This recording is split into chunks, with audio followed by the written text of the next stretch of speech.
Hello guys, welcome to our channel. आज हम class 12 का physics chapter number 1 electric charge and field का exercise number 1.14 करने जा रहे हैं। Let read the question.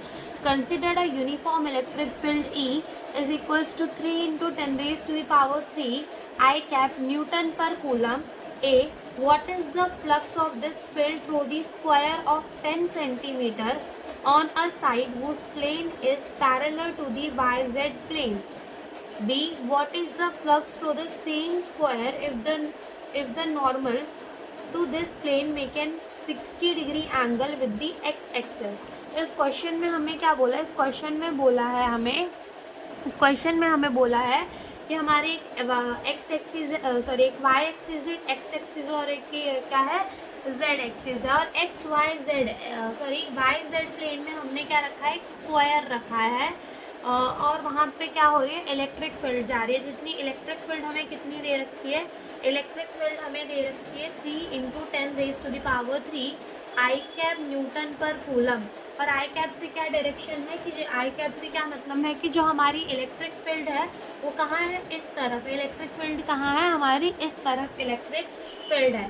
तो देखो, ये y एक्सिस है, ये z है, ये x एक्सिस है। ओके, और जो z एक्सिस है वो कैसे प्लेन के बाहर आ रही होगी? z एक्सिस जो हमारी होगी वो कैसी होगी? वो ऐसे प्लेन के बाहर आ रही होगी z एक्सिस। लेकिन हम अभी ड्रॉ नहीं कर सकते प्लेन के बाहर, तो ये पीछे ड्रॉ किया है। और मान लो जैसे कि ये हमारा हो गया स्क्वायर, तो ये ऐसे रखा हुआ है y और z एक्सिस के बीच में। तो ऐसे हमारा जो स्क्वायर है वो रखा हुआ है और इलेक्ट्रिक फील्ड इसमें से ऐसे ऐसे पास हो रही है। इलेक्ट्रिक फील्ड ऐसे जा रही है। ओके, तो इलेक्ट्रिक फील्ड ऐसे जा रही है और इसका एरिया वेक्टर भी किस तरफ होगा? इसी तरफ होगा।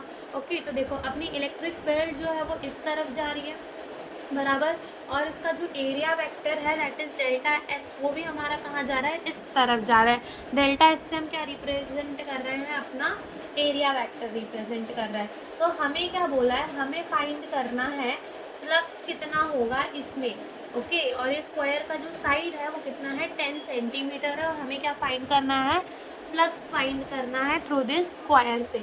ओके, तो स्टार्ट करते हैं अपना क्वेश्चन। तो यहाँ पे इलेक्ट्रिक फील्ड हमें दी है और साइड हमें कितना गिवन है? 10 सेंटीमीटर हमें साइड गिवन है। और जो फ्लक्स होगा, फ्लक्स का जो फॉर्मूला होता है वो हमारा होता है ई डॉट एस। और यह हम फ्लक्स को ऐसे भी लिख सकते हैं कि E into del S into cos theta. Okay, E A cos theta, वरना देखो हम एरिया वेक्टर को ए से डिनोट कर देते हैं। ठीक है, तो जो हमारा फ्लक्स हो जाएगा वो क्या हो जाएगा? ई ए कॉस थीटा अपना क्या हो जाएगा? फ्लक्स हो जाएगा। तो इधर ई कितना है? 3 into 10 raise to the power 3 area square का क्या होगा? देखो 10 सेंटीमीटर है, इसको मीटर में कन्वर्ट करेंगे तो कितना हो जाएगा? 0.1 मीटर। और एरिया कितना हो जाएगा? Length into breadth. तो एरिया जो हो जाएगा वो हमारा हो जाएगा 0.01 मीटर स्क्वायर। तो कितना एरिया हो जाएगा? 0.01 मीटर स्क्वायर।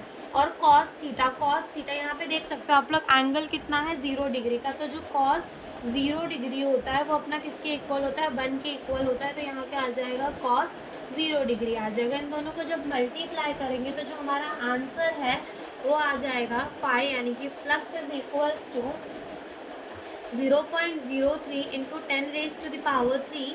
और इसको हम ऐसे भी लिख सकते हैं 30। ओके, हम इसको 30 भी लिख सकते हैं। तो जो हमारा फ्लक्स आ गया वो कितना आया? 30 न्यूटन मीटर स्क्वायर अपॉन में कूलम। तो ये हमारा फ्लक्स आ गया।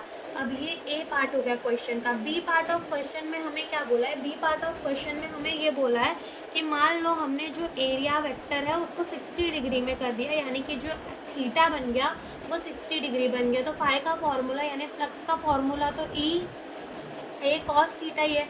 और यहाँ पे थीटा कितना कर दिया है? 60 डिग्री कर दिया है। तो ई ए हमने पहले से फाइंड किया है 30, और ये क्या हो जाएगा? कॉस 60 डिग्री हो जाएगा। तो ये हो जाएगा 30 इंटू कॉस 60 डिग्री कितना होगा? 1/2 हो जाएगा। तो ये हो जाएगा 2 1 ज़ा 2 और 1 यहाँ कैरी 2 5 ज़ा 10। तो हमारा जो फ्लक्स हो जाएगा वो कितना हो जाएगा? 15 न्यूटन मीटर स्क्वायर अपॉन में कूलम। तो यही हमसे इस क्वेश्चन में पूछा था। Thank you for watching the video.